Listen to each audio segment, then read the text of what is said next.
Welcome everybody to episode 154 of the You Can't Comp This NBA Trading Card Podcast. We're your hosts, Adam, Amy, and Russell Gibson. How's your week been, Russell? Yeah, man, really good. 154 sounds large to me. I thought you were going to say maybe 152, 153, but here we go. We're just going from strength to strength. Yeah, 154. Stars heaps to talk about this 154. week. Heaps to talk about between players moving around, Summer League performance. The Olympics warming up, gearing up. There's all kinds of stuff. I don't think we've got Olympics warm-up in the thing, but there was an absolutely cracker game today. The US versus America, just a 1-point game. So thanks to LeBron. Yeah.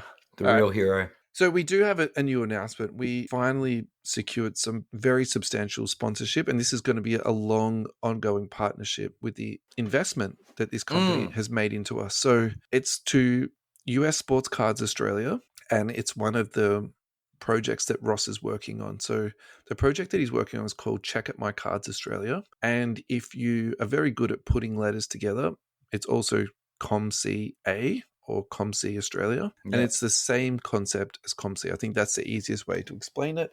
You send your cards into Ross. Ross will put them into a secure storage facility. You can then buy and sell your cards on the platform. And then at the end of the month, you get a payout from Ross of the cards that you've been sold. So dive into a world where your prize cards are kept safe and sound off-site. With our cutting-edge web platform, you can effortlessly monitor prices, conduct seamless transactions, and connect with collectors globally. Step into the future of trading cards today.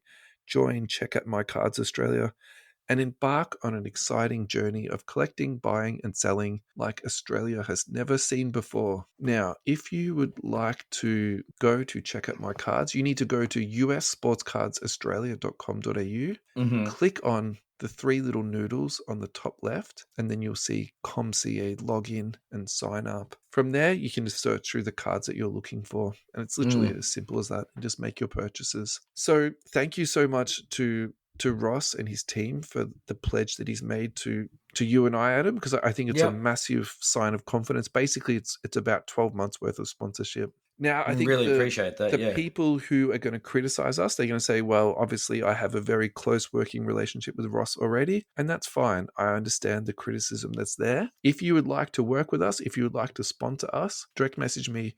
We can work out something. The rule of the podcast is we never have more than 3 sponsors on the show. Yep. And there's only been maybe once or twice that I can actually remember this. So I've had to say to people wanting to sponsor the show, just wait a couple of weeks till someone else's sponsorship runs out. Generally, it's the opposite for us. We are hunting down people to support the show. So that's the way I'm going to phrase reaching out for support. But yes, definitely open and definitely appreciate that sponsorship opportunity from Ross. Yeah. 100%. Let's do something a bit different this week. So I found this on Facebook. It's basically about Kawhi Leonard. It's some funny stories about Kawhi Leonard I thought we'd just share with each other. And I think it's so good. Was he telling funny stories, or they're just a funny story? I think they're funny stories about him, but I think that we should almost make this a segment moving forward. We just try and find all these funny stories online about Kawhi Leonard, and each week we just share a different story. I don't know how many funny stories are out there about Kawhi Leonard, but let's give it a go. So the first one, he lived in San Antonio with his mother despite signing a $94 million contract. I think there's a few other funny stories about that with him too, is that he still drives the same car that he drove in college, and he's quite particular with his money. Yep. Every night he played Jenga with his mum while eating enchiladas. Just sits around playing Jenga, eating enchiladas. And I don't even know how he got this, but he's got this unlimited lifetime coupon from Wingstop. And so it's one of his first endorsements, surely. I mean, if he's not endorsed by them yet, he should be by now. Yes. Then he loses it one day, and apparently he was just freaking out for days because now he has to pay for his own enchiladas and wings and all this type of stuff. Oh no. And they hooked him up with free wings until they replenished his supply, basically. So oh, fuck. That's our Kawhi Leonard story number 1. And then the second one, which is a little bit funnier, to be honest. They were at a San Antonio Spurs team dinner. Yep.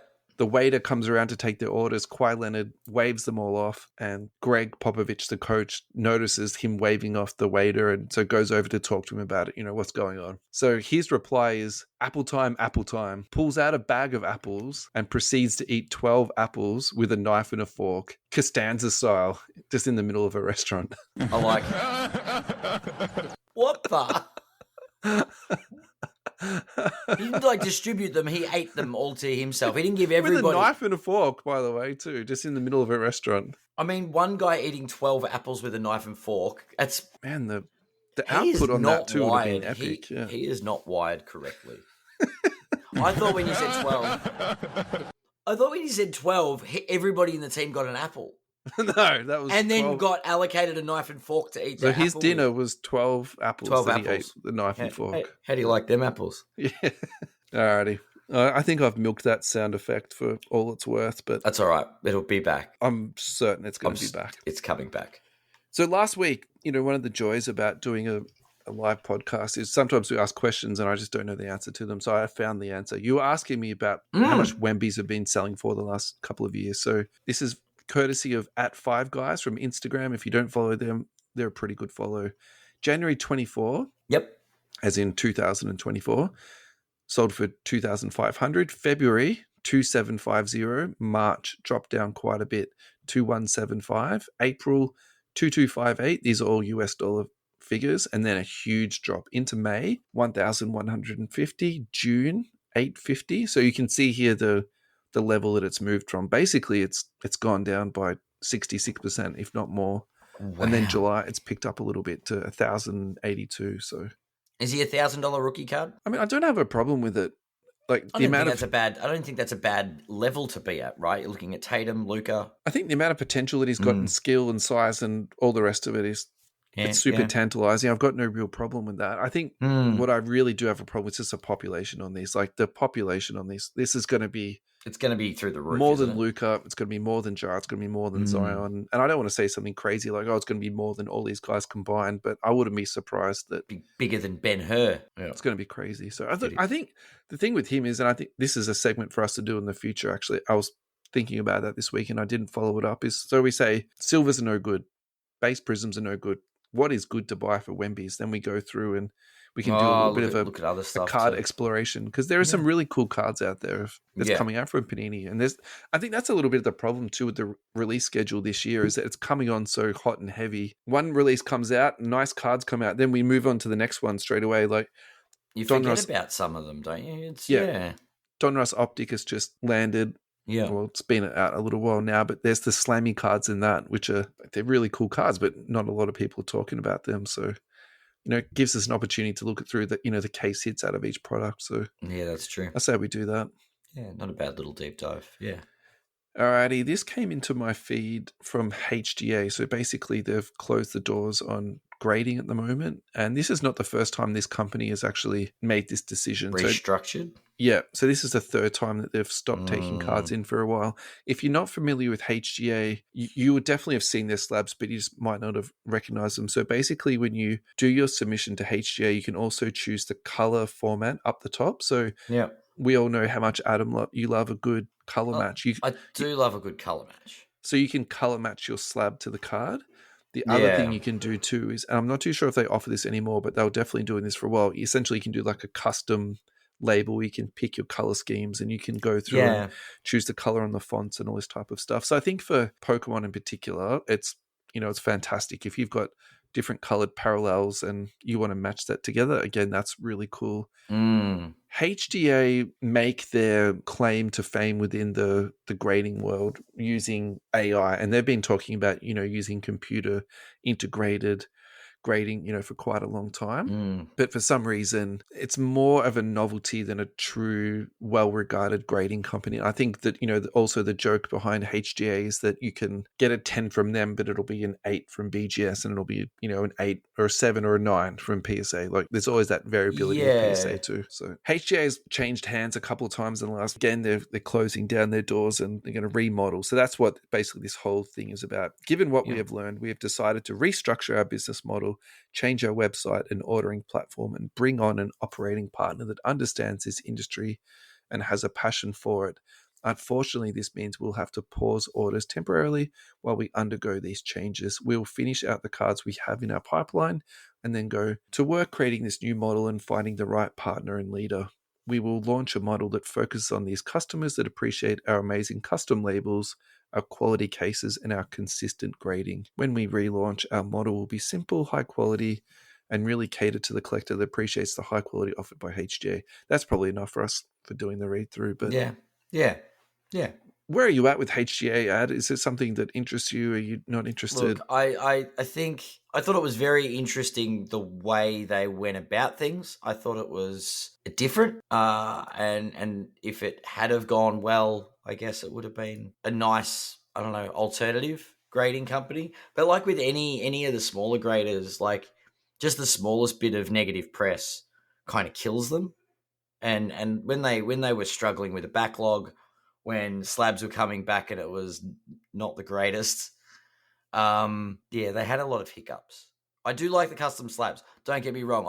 The aesthetics of those were cool, but as far as the numbers on them, I wasn't overly keen. Yeah, the aesthetics, and also too, they do the horizontal slab probably better than any grading company. That's the two things they do quite well. But I think once you sort of step past that, so I'm just looking at the moment on GemRate. So shout out to Ryan for all your amazing work. They're not in the top 4. So they don't appear in population reports as they'd come under other. I can't see them in any stats that Ryan's put up. I'm looking through the monthly, the weekly, the daily stuff. This is not one day that they've pop up, because some days, depending on the grading numbers. So I'm looking at July 16th. PSA didn't submit any stats at all for that day, but that to me sort of gives an opportunity for another grading company to jump into that fourth fill spot, the void. There's just nothing there. Yeah, and this is the thing. Like, it's not a monopoly. Well, it is a monopolized market. Let's be real. Like PSA are by and far, they have a monopoly. I understand what you're saying, but I think it's more that they dominate the market than monopolize it. Yeah, I guess it's hand in hand. I think their success has grown their dominance. Like the more there's no one that buys in, and they've been acquiring other companies as well, absorbing them in. I just don't think there's room to enter this market now. Yeah. The thing I worry about is I wonder that, because these guys have been bought and sold a few times, that they were bought and sold during COVID when it was crazy, on the assumption that those numbers would keep on coming. Yeah. And now that we've had this, very large downturn, and no one's really too sure, are we at the bottom yet? Are we close to the bottom? Are we past the bottom? Are things, getting good again? But yeah, I think that's a good point.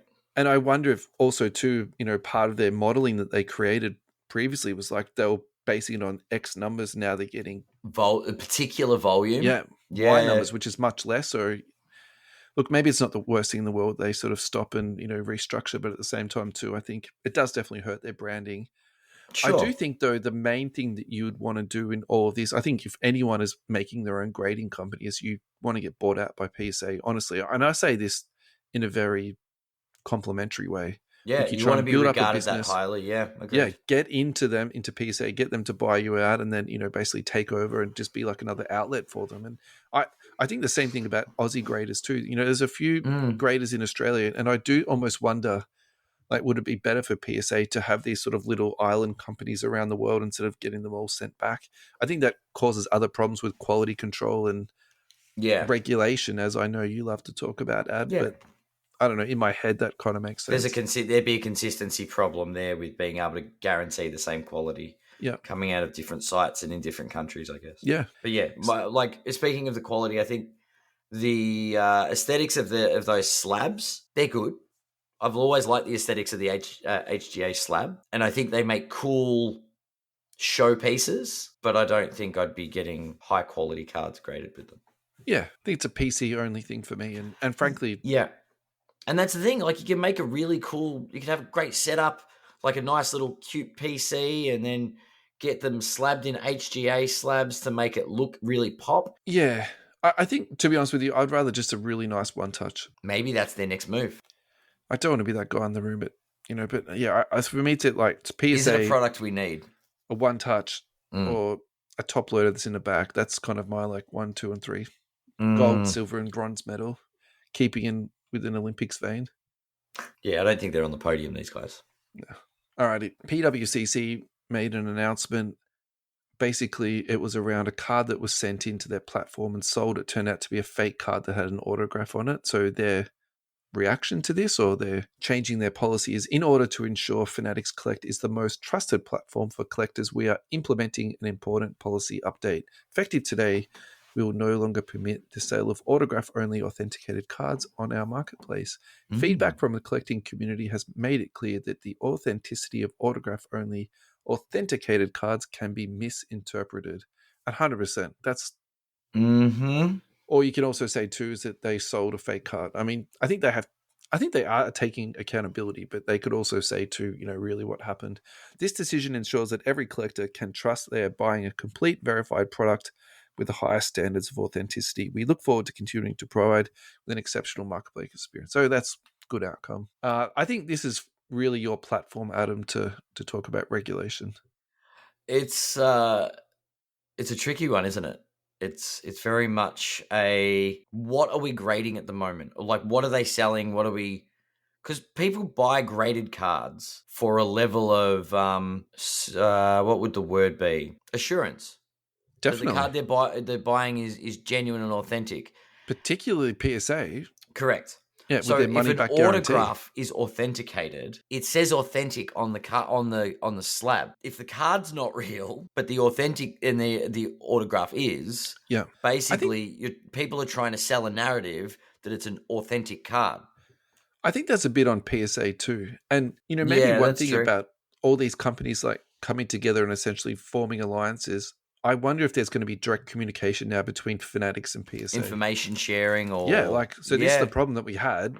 You are definitely part of this equation. Okay, what can you do to improve this situation for everyone? Because if that's the big sell from Fanatics at the moment, isn't it? Oh, we're going to improve the hobby. We're going to fix the hobby, where the problems are. So that's the type of stuff where I see they're going to bring everyone together. Yeah, this big overlord or, the big person in charge. I think this is where you can see some gains here, 100%. So I don't disagree with the policy. I think it's really really savvy of them to be doing it. But there's a comment there on the Instagram post.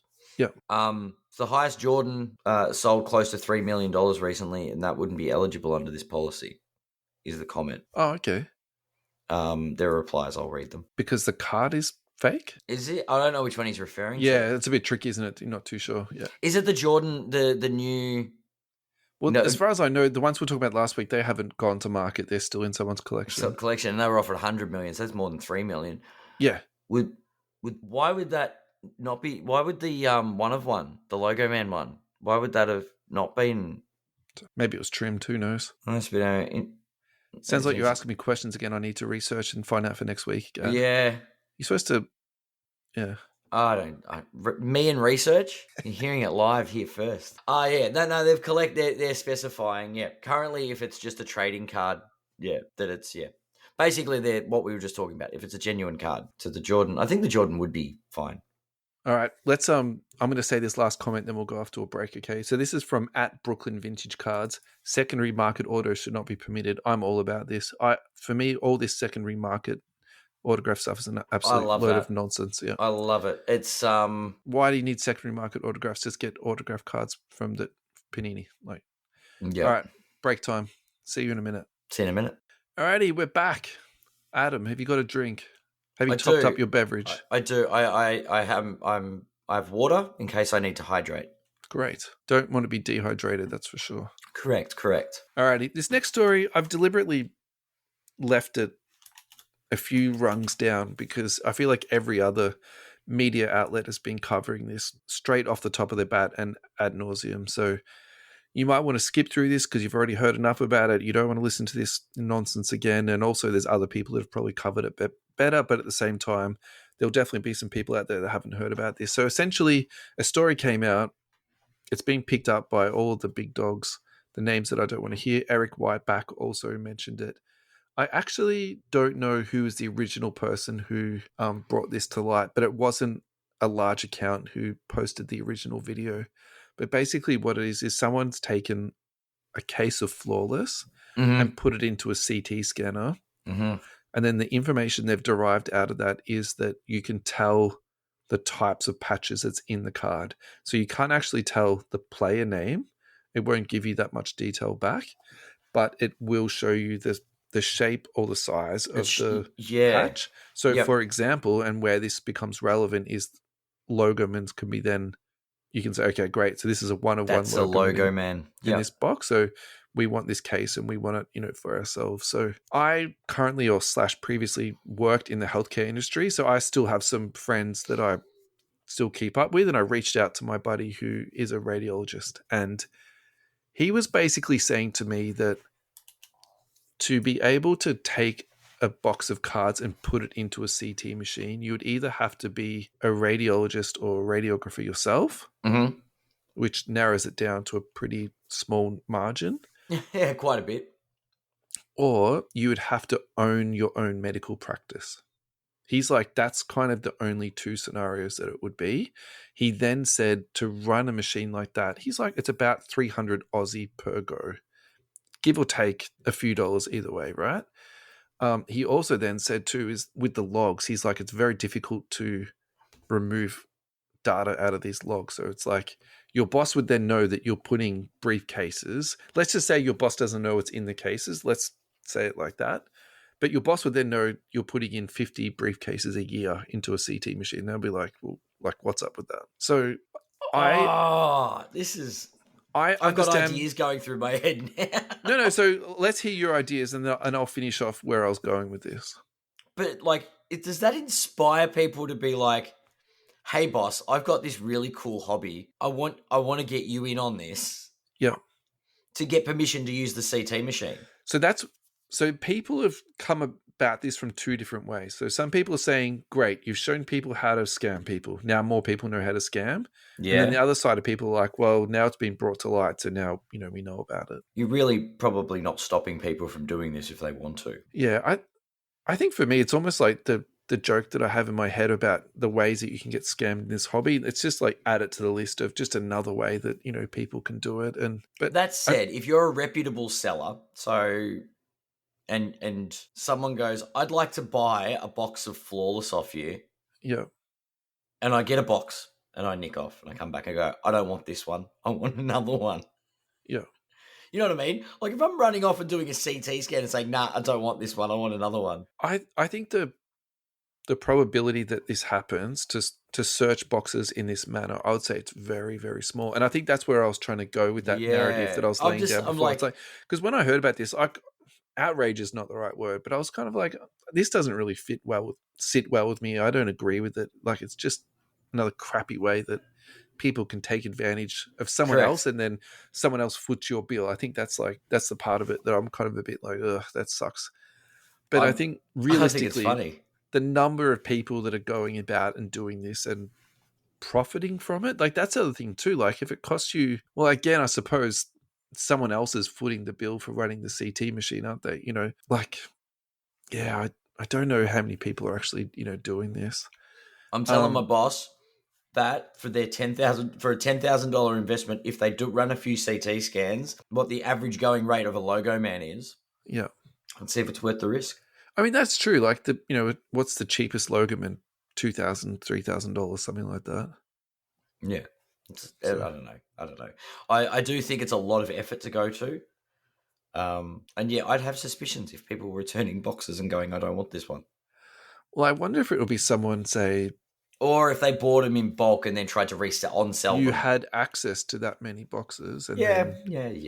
We're cherry-picking the boxes out, yeah. You reckon Backyard Breaks have bought themselves a CT scanner? Well, did they have a run of Logoman? They've had a run of pretty crazy hits. But specifically, were they Logoman cards? Don't know. I can't even remember. I just know they hit all the big stuff. No, there was one of one. Oh no, they've hit some Logo Man. Okay. But I'm just saying, is it really worth it? I think if you can give particular breakers loaded boxes, yeah, it makes sense for that. I don't know. It's an advantage, but God, no. I see it as way too much effort for limited reward. It's a pretty large conspiracy. I'll definitely say that. Like, you can't identify who the player is. Yeah, I don't know. It just seems like a lot of work to go to. I mean, there's a lot of money on the line, but I think for me, like where this really comes down to is like buying off people that you trust. Agreed. Yeah, that's a good point. Like for me, I'm pretty particular about who I purchase from, and I think part of that reason is because, like, I know the boxes aren't messed around with. I know that the cards inside are going to be fine, and I know that if there's a problem, I've got someone to talk to, and then the issue gets resolved. Like, and I feel like most likely my gut feeling around this is not someone who is a big player in the market. I don't think this is going to be a David Adams. I don't think this is going to be like Leighton Sports Cards or, you know, someone like that who's doing distribution. I think this is probably going to be someone who's, you know, getting it wherever they're getting it from, and then they're essentially becoming like a middleman, you know, in some type of equation, whether they're selling to breakers or they're selling to people who want to buy sealed boxes. Yeah. So my final thought on this, though, is that there's no evidence that they can put a regular hobby box into it. So, for example, you can't put a Prism hobby box into it and go, oh, there's a Nebula in this. There's not the ability for them to do that. They can literally only see what type of patches. That's the only information they can get out that's usable. So, so it's a very small, specific product that they could do it to. Maybe they could do it to iMac. Maybe they could do it to National Treasures too, something along those lines, and that, you know, that's what it's sort of limited down to. Yeah. Okay. Did you want to have the final say on this in terms of regulation of the hobby? Oh, look, I don't think there needs to be a clause built in for people using CT scanners. That's all right. To the regulations. It's not going to make it into your manifesto. No. I don't think we'll have to get sign off for the to prohibit the use of CT scanners. Yeah. Alrighty, whose stat line is this? 0 points, 0, 15 field goals, 0 of 7 from 3 in a recent summer. Bronny. It's Bronny, isn't it? Surely it's Bronny James. He's a bust. His dad's overseas playing in the Olympics, and Bronny's a bust. It was unfortunately not Bronny James, because I feel like... Fortunately not Bronny James. Did I say fortunately or unfortunately? Unfortunately. Well, fortunately, yeah. What I was going to say was fortunately it's not him, because I feel like that would have been news for a week, honestly. I think Bronny's stat line was a little bit better than that. Alex Starr was the gentleman with that stat line. So he was picked higher than Bronny, wasn't he? Slightly. Like an entire round earlier, yeah. So I think, like, for me, there's two parts to this. The first part is, I would say most games, once I've missed 10 shots in a row in a game, I'm kind of like, look, I'm not going to shoot anymore this week or this game. I'm going to, like, just do other things out there. But this guy's got the confidence to keep going. So, you know, Godspeed, Alex. Good on him. Secondly, this just fits into the whole Washington Wizards culture, I feel like. That, you know, now they've got 2 Jordan Pools to manage out there. They'll be building a mansion. The amount of bricks the Alex Sarr Jordan Poole pick and roll this year is going to be fire, absolute fire, mate. It's only going to be only comparable to, say, I don't know, Chris Paul and Wemby. That's the only two I can, like, really compare. They're the big combos. Yeah. The Poole Sarr mansion is under construction. Far out. Bricks galore. Yeah. I knew that was coming back. Oh, God. It's so good. All right. I promise I won't do it again. Okay. This is actually from 130 points. So, hello, Lane. I hope your trip in America is going very, very nicely. And this one, I wish I was a fly on the wall to hear about this and find out what's going on. So, May 21, this card was graded. This is the Michael Jordan All-Star game-worn jersey from 1997. It was graded at near mint 8 and autographed 9. Now, for some unbelievable reason, they cracked it out and sent it back to PSA for grading, and it was regraded with a PSA 6 and autographed 10. So there has to be some story about this, and I would really like to find out about why. Just for some small other context, it recently sold for $2.1 million. Sorry, mate, I interrupted you. Is this the well, I'm looking at the 2 photos, and the grading of 6 looks like the card's yellowed, or is that just a different scan of it? It could be a different scan, or it could have discolored in that time, but that seems like a lot of it's a lot to discoloration in 3-year period. Yeah, I don't understand. So it's the same company that have graded it. Yeah, that's right. It's PSA to PSA. Wow. All right. So just looking through the comments here is that a couple of people said they cracked it out to resub it to see if it would go up. Mm. So that makes a lot of logical sense. Someone else also said in the comments, when they cracked it out, they damaged it. That Ooh, okay. definitely makes sense to me. How And I'm not does going to lie cracking to you. it up the quality of the autograph? If they just the autograph, actually, I'll say that maybe there's more data on the autograph now. So it is like, actually, that is a higher quality autograph than they originally gave it credit for, due to the increased sample of Jordan autographs. Or it could just be the inconsistencies that we have with grading, because I think, we were just talking about HGA, how that they have some irregularities with their grading. But I think, to be fair to PSA, it's pretty common for people to crack and resub cards after they've cleaned it or polished it or spill used water or on not it. used Neds. Yeah. So it's a lot of differences. To go from PSA 8 to PSA 6. the It'd theory have to of be it, damaged, yeah. yeah. So the theory of it being cracked out, I think there is some logic to that, because again, I was reading online, so none of this is verified in any capacity, is that the person was actually compensated for it though. And I think the only reason why you would be compensated by PSA is if the PSA team Damaged it. while they're cracking it, and you can pay them to crack it out for you. Oh. So for example, if you purchase a card, so if your play is to purchase BGS cards or SGC cards off eBay And send them resub into PSA for a resub, They'll crack them. They will crack them and then grade them and do that for you. Oh, I might do that then. So that is definitely something you can do, or you can crack it out yourself. Because I feel as though, I personally think you're better off cracking it out yourself, because then you're sending in a card that they have an unbiased opinion of before they look at it. The other thing you can do too is, and this is what, there was a video from Backyard Breaks talking about, they described it as a hack, but you can also send in a card that's encapsulated or graded already, and you say you only want it to be graded if it's PSA 10. So they actually look at it in the encapsulation and they don't pull it out unless they're going to give it a 10. If they give it a 9 or an 8, they just send it back to you, and you still have to pay the grading fee though. So that's the catch in that. Interesting. Yeah. Okay.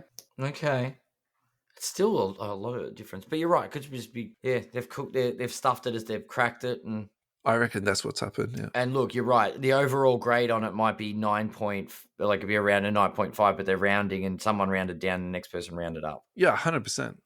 Yeah. I reckon that type of stuff would go on all the time there. Yeah. Alrighty, Ad, let's go to our next music break. Looking forward to some tunes. Alrighty, we are back. Part 3 of today's show.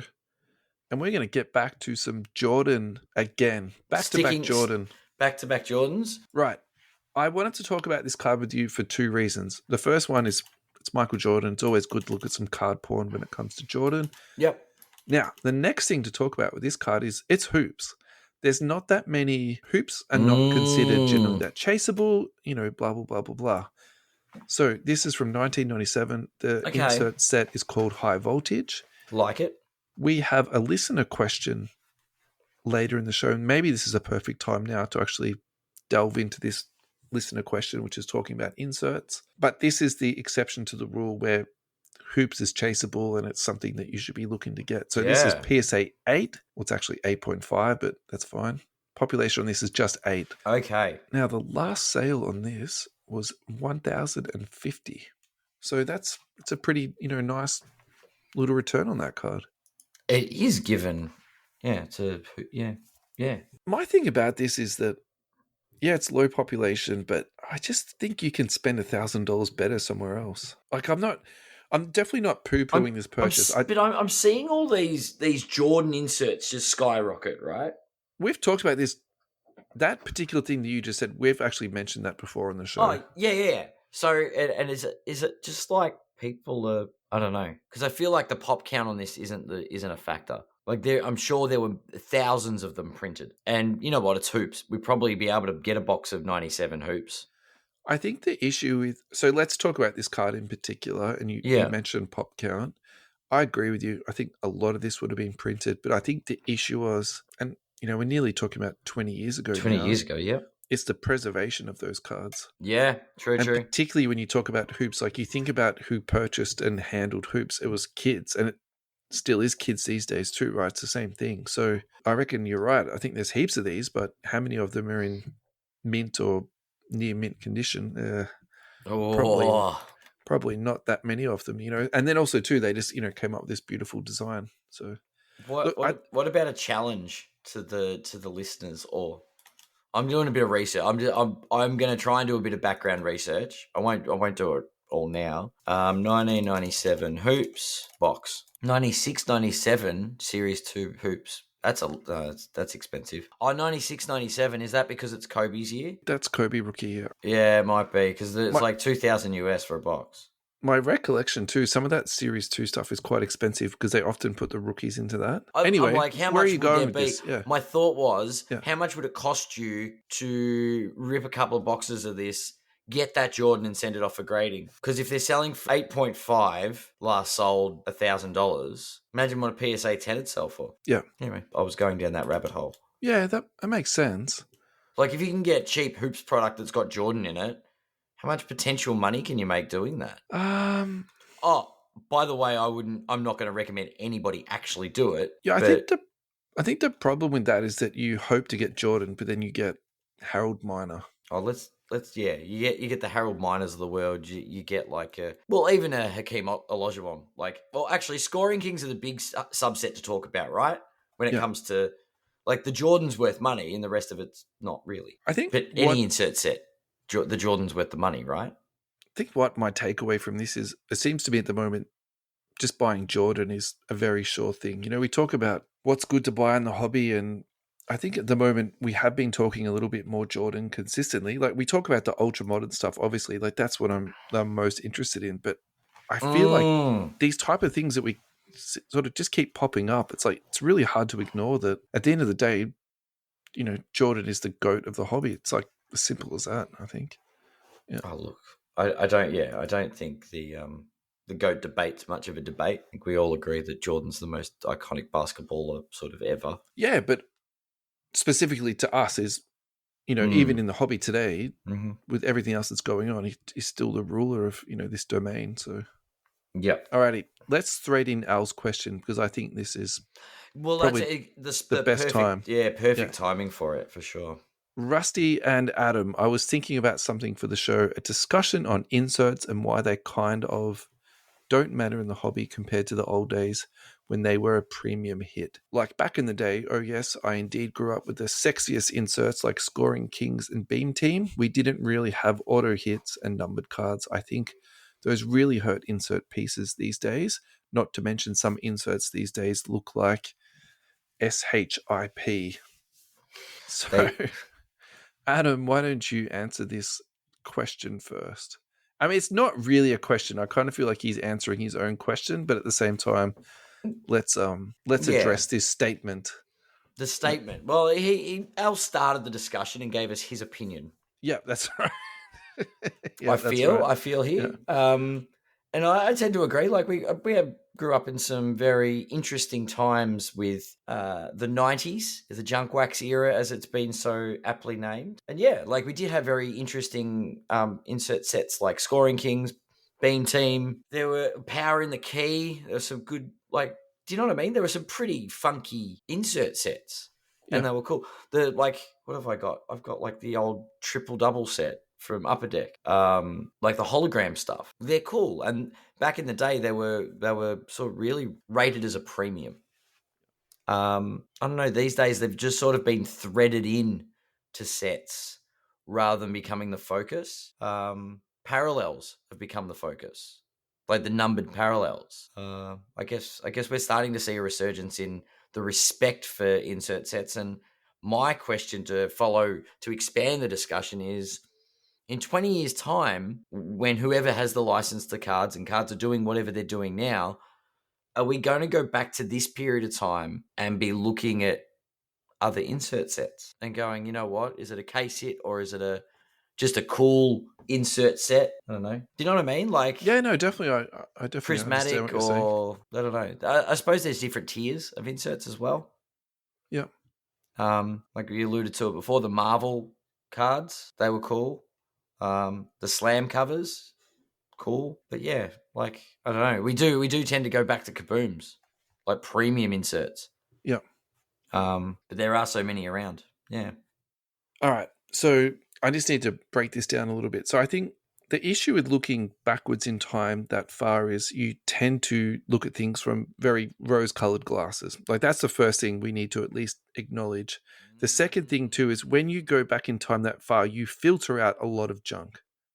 So yes, there was Scoring Kings and Beam Team, but there would have been 20 other insert sets that were just as like crappily and not chased as much as we have stuff like I'm out reading these the days. comments. All Yeah. right? So like that's the first thing like you need to say. Now that doesn't make anything what Al was saying less, but I'm just trying to like let's have some context here and let's not be like the 1990s was the best or whatever, like And so But and these days the 90s were awesome. yeah, what it was like growing up was cool, like that's fine, but at the same time, like things have changed, man. Like we need to move on. And so these days, like collecting has definitely changed, and I think we do look back at that time and we talk about it with junk wax. But I probably think one thing that we do need to acknowledge today is I think there is a degree of junk wax to what happens today. So, like if you look at checklists now, like the Prism checklist is quite large, and I think the easiest way to pair that in your head, if you look back through the checklist, say the last, just going back to say 16 and 17, like it's gotten bigger exponentially. I think the checklist now is up to 350 in the base set, It's plus so all bad. of your inserts Yeah. on top of that. And then if you compare it today to say WNBA, there's just 150 in the checklist. And I know that off the top of my head because I just finished like collecting the 150 cards. It's not that hard to get 150 cards. Actually, it's quite a fun chase. Like that was fun. So that there's that part of it, and I think the reason why these sets are so big is it's another way for them to pump out more product and get it into people's hands without the prices going up sort of too high. But as a result, there's a lot more product out there. So I think that's the first part, and I'm trying to look at this from both sides. Then the second part is, well, I think you already touched on this too, like they're not really that collectible because there's so much of it. And so then you start to chase the stuff that there's less of. So numbered cards is obvious, but even numbered cards, I think the value is coming down off them a little bit. I think we're sort of more gravitating towards case hits and that true sort of SSP type stuff. So, I think the level 4 cards in Court Kings, I think they're quite valuable. Yep. I think that a very low level chase card these days is Aurora, and maybe low level to the point that they're undervalued. Yeah. And then you look at kabooms, I think they're really important. I think downtowns, I think they're the ones that, when we look forward into the next 20 years and we say, oh, so what's the next Scoring Kings and what's the next Beam Team? In my head, it's pretty firmly cemented that kaboom is number 1 and downtown is probably number 2. And then everything else is sort of just going to be, somewhere on the periphery. So I think that's how I answer this question. But I think at the end of the day, the hobby is frankly it's just different now. And I think autographs is, a big part of what we do and what we collect. And then also too patches and that sort of maybe the more sort of higher end product that sort of mixes in a bit of, stuff in together. So why don't we read through everyone else's answers here? Because I think it's good to acknowledge these. There's some good answers in here. And then we'll go to a break ad. What do you say? Yeah, for sure. Do you want me to you can get started? Yep. Yeah, Ryan Miller. Good chat topic. So well done, Al. Part of this has to be there's an insert in almost every pack. 4 to 5 in Don Russ. Yep, agree with that. We still do love some case hit and some well done common inserts though. Slam or maybe Recon Vector, for example. But it's probably the same old story of oversaturation. Yep, so oversaturation.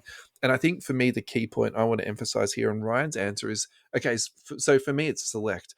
I personally think that the select inserts, they take the most risks there in terms of artistic experimentation, and they just like do some weird stuff in there that's like, oh, well, is this going to work? I don't know. Let's just chuck it onto the drawing board and see if it works. And they chuck it into a set. I think some of that stuff is cool, Yep.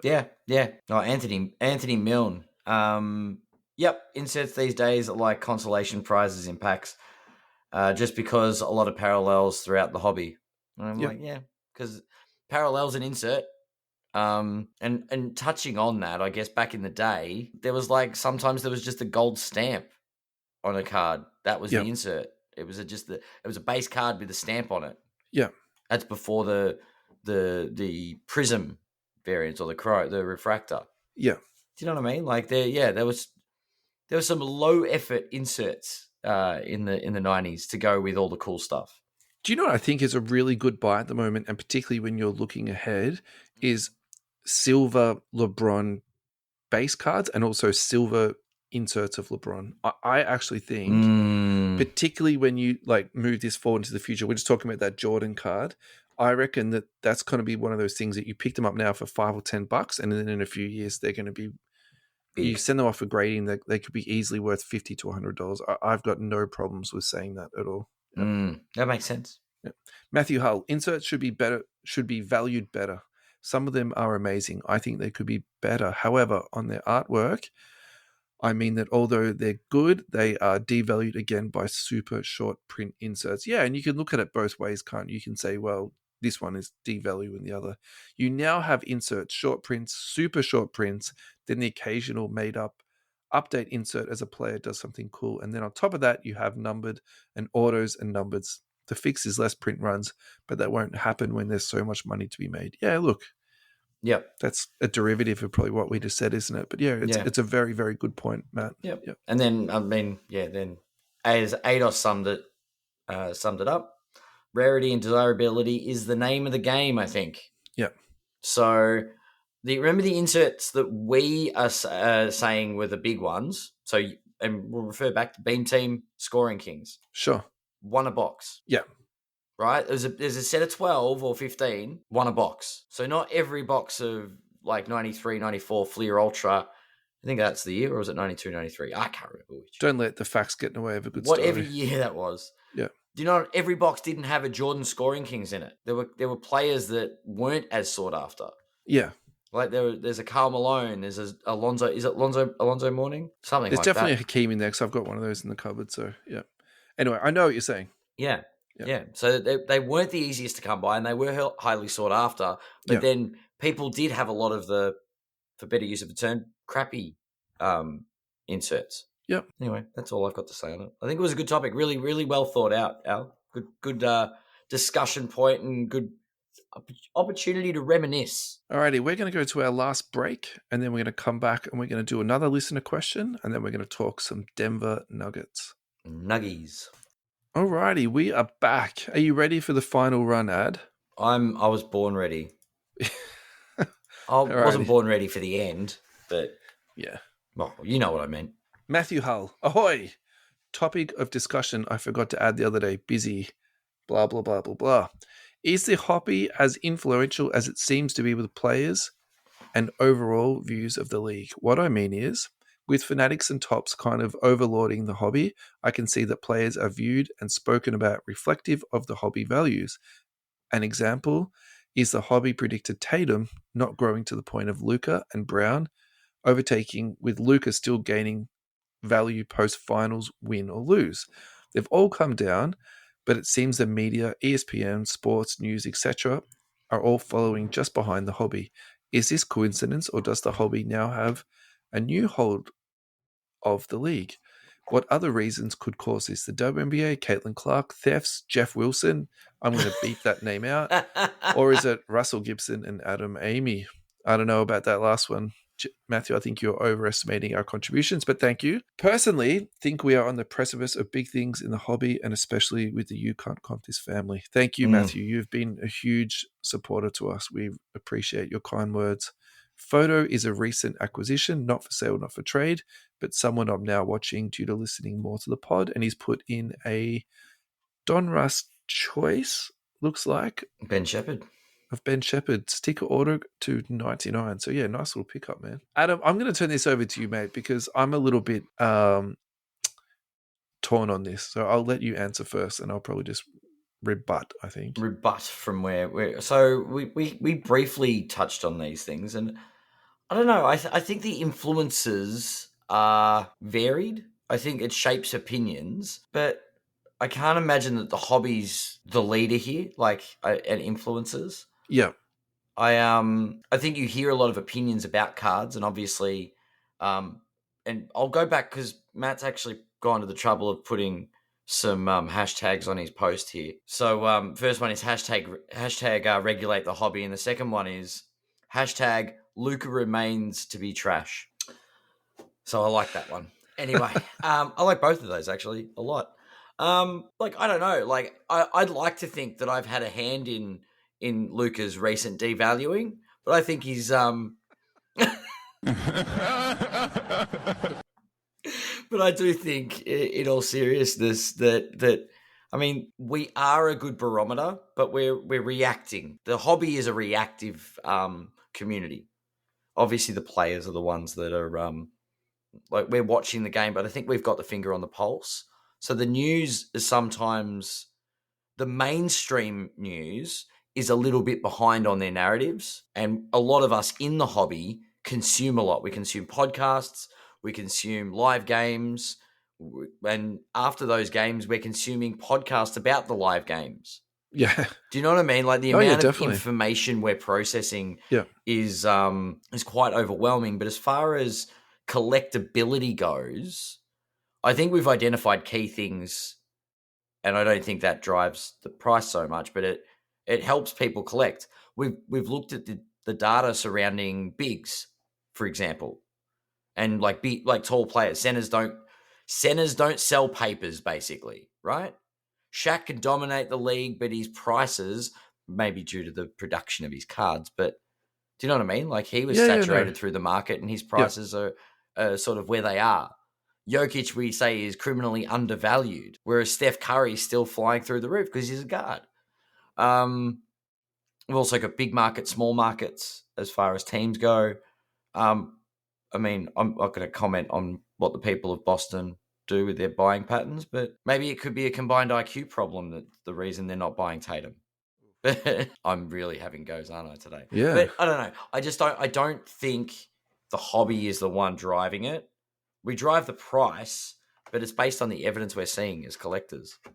Like, and what we're watching in the game. I think the ESPNs of the world are just doing the reporting. I don't think they care about the market. Yeah, I do wonder if the national media is looking at card ladder and checking what prices is going up and down.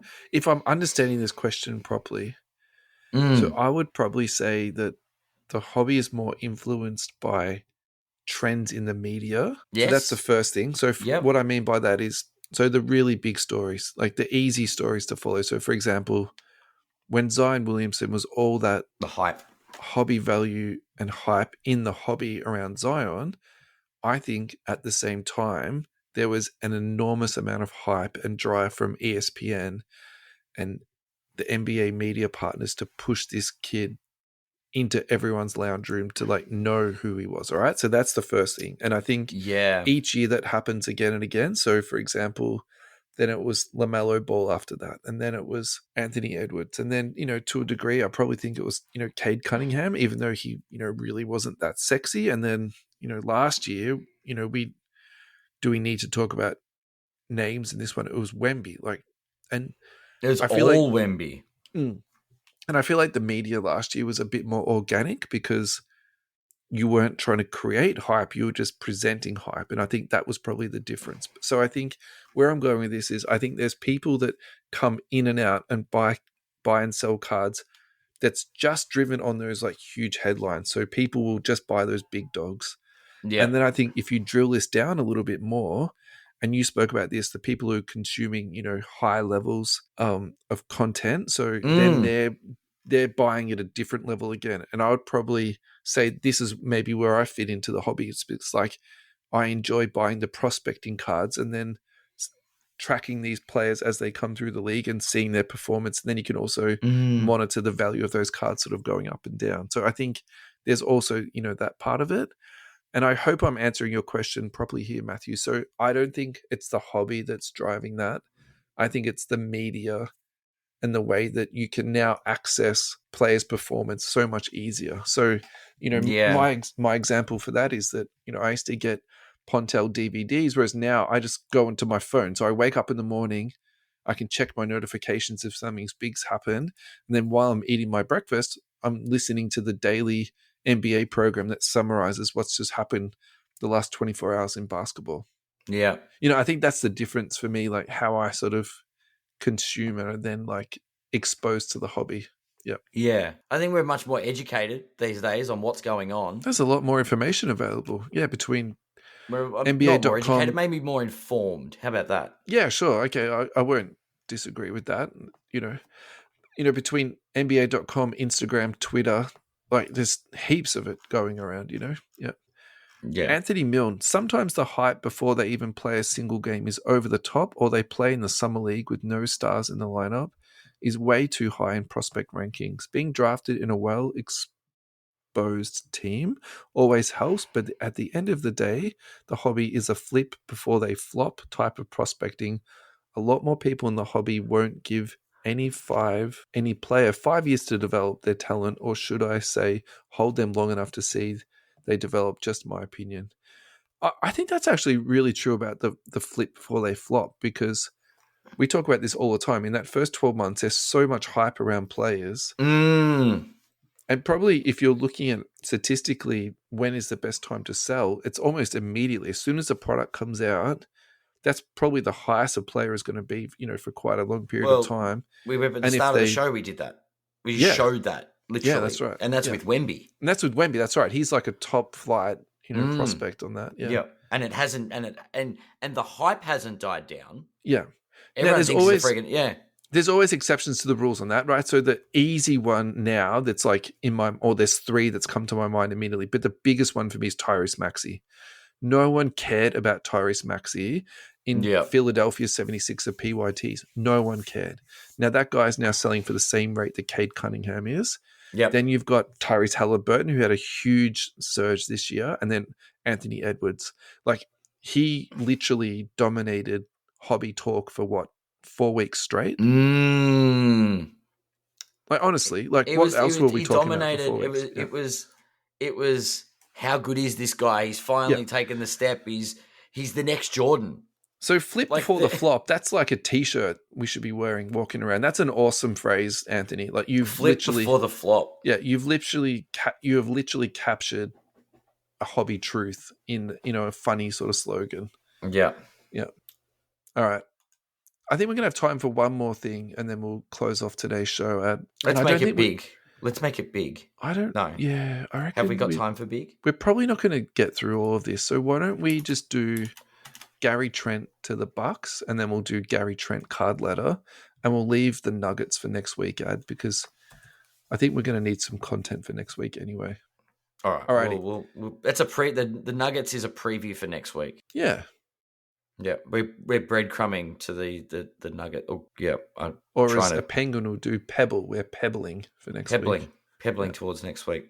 Yeah. All right, Gary Trent. Now, the reason I want to talk about Gary Trent, I really like this signing for the Bucks. The reason I like it so much, and this is how I'm going to measure to you how much I like it, he's going to start for them at the shooting guard.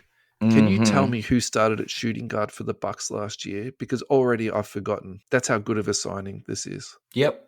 Yeah, it's so much of an upgrade. You kind of like, I can't even really recall who started there. I think Chris Middleton did, and I think wasn't it Middleton? Is it Middleton? Because if it's Middleton, I don't know if it's an upgrade, or are they going to start Middleton and Gary Trent? Alrighty, so I've just gone on to Basketball Reference. So there was a couple of guys that started. They were in and out. So they had a lot of injuries last year. So Malik Beasley was definitely in and out of their starting lineup, or that I was trying to remember. It's this character here. Yeah, Jay Crowder. That's who I was getting confused with. So Crowder. Jay Crowder, and also Pat Connaughton. So essentially, I think what they're going to do is I think they'll move Middleton's going to go to the 3, which he can easily play the 3. Yeah. And then Gary Trent will come in and play the 2. I think that's how they're And then Taurean Prince will come off the bench, I think. Yeah. Because I don't think Taurean Prince is a starter. He wasn't in LA anyway. Taurean Prince might not even be on the team. I was getting confused with Jay Crowder. So anyway, look, I really like this signing for the Bucks. I think this is a really, really good thing for them. And I think they kind of needed a break, because if they didn't get him, they didn't really have a talent injection. And I think my criticism of this roster is that, well, Pat Bev is gone. He's signed in Israel now. So he's off the roster. Lillard is year 11, and he was already old coming into the league. Brook Lopez is at 15 years of experience. Chris Middleton's at 11. Yeah. Giannis is at 10 years already. I can't believe he's been in the league for 10 years. But obviously, he's had injury problems last year. So it's not something that I'm kind of like, filled with confidence when I talk about the Bucks. But despite that, I still think they're going to have a really good year. So anyway, where I'm going with this, I don't think there's a lot of card value for Gary Trent. However, if you do like a nice low-level punt, his silver PSA 10 last sold for $30. So I don't think that is outrageous. And I think if you're banking on someone going to a new team, getting a fresh start, having a pretty decent role, having an impact. Because I think the problem for him last year in Toronto was that actually he played really well. And I would have been happy for him to go to any number of contenders. He's literally a 3-and-D guy. Oh, I was hoping. Like, he would be good on the Lakers. He would be good on... The Lakers Rob Pelinka unplugged the phone once they signed Bronny. That's it. He's done. He's done. We're done. We did what we're supposed to do. No, you didn't do anything else. Anywho. So we're going to really quickly segue here because I've sort of got like a minute to spare here. So there was a little bit of a segment we're going to do later on. And so it's talking about the remaining free agents. So I'll just move this up the sheet, Ad. So Markelle Fultz, his rights have been renounced by the Magic. Now, there's two trains of thought behind this. The first one is that they did it so that they could sign KCP. Mm-hmm. The other thought is that they're going to renounce him and re-sign him, or they're going to renounce him and just let him go and walk away. And I think that now that the Magic have got KCP, the starting lineup is definitely going to be Suggs and KCP. It's not going to be Fultz. So in the last 12 months, I've been saying, look, this guy's a really good buy. I think, he's got the chance to, resurrect his career, regain all of his spots, all that type of stuff. I was just checking his comps tonight. So he last sold for $9.99. Is that Markelle Fultz? Fultz for $9.08 for a silver PSA 10. So like the bottom has come out of this guy in a profound way. So all time, he is down 96%. His all-time high was $750. So do I think this is a good buy? I mean, like for $10, I've spent $10 on a beer. Do you know what I mean? So I don't think, buying one of these for $10 is a terrible thing. But it also means that Gary Trent is currently 3 times more expensive than a Fultz at the moment. And that's the comp where I was trying to drag this together. So you drew it was a long bow, but it was a long bow. But here I am with, you drew that from another segment. Yeah. Yeah. Impressive. Yeah. All right. Final thoughts, my friend. I think the Gary Trent signing is a very good one in Milwaukee. Yeah, it's huge. And he's definitely worth a punt if he's that cheap. Yeah. But yes. I gotta tell you. Nice to see that. I feel like my final thoughts from this week after everything we've talked about. Yeah. Is it looks like the hobby is starting to regulate. Signs of regulation. There are signs of regulation or desire for regulation. People are crying out for it and doing their bit. I think there's a part in the hobby where you want it to be unregulated, in that things can move quickly and freely and you can make deals and get things done, right? And that goes in all different levels. Of course. On the flip side, you've got people spending a whole bunch of money and you want some protection on yourself, right? And I think that's the part that I'm like reading through comments of people saying, yeah, like this is a good thing that they're doing this to protect us. And when they say that, what they're really trying to say is like stop you from getting scammed and robbed, basically. So, and that is a good thing. It's nice to see people considering that. Yeah. Yeah. I think my final thought of today is Markelle Fultz at $9 is bloody tempting. I'm just a sucker for punishment sometimes, but that is ridiculous. I mean, that can't go down anymore, can it? Well, it could if he is out of the league. I think that's your summary of the week. Is that sound effect? I'm pretty sure I should take that out because otherwise it's going to be a very overused sound effect. Oh, look, when required, of course. Yeah. Alrighty. Thank you, Excellent. everyone on Central Coast Radio for listening. We appreciate. Thanks to everybody that tuned in live on YouTube. Yeah. Or watched it or listened on YouTube later on. Like and subscribe. That's what we have to say to people. That's it. I'll script out some stuff so we can smash that like button, tick the bell for notifications, all the good stuff. Everyone, thank you so much, and we'll catch you all next week.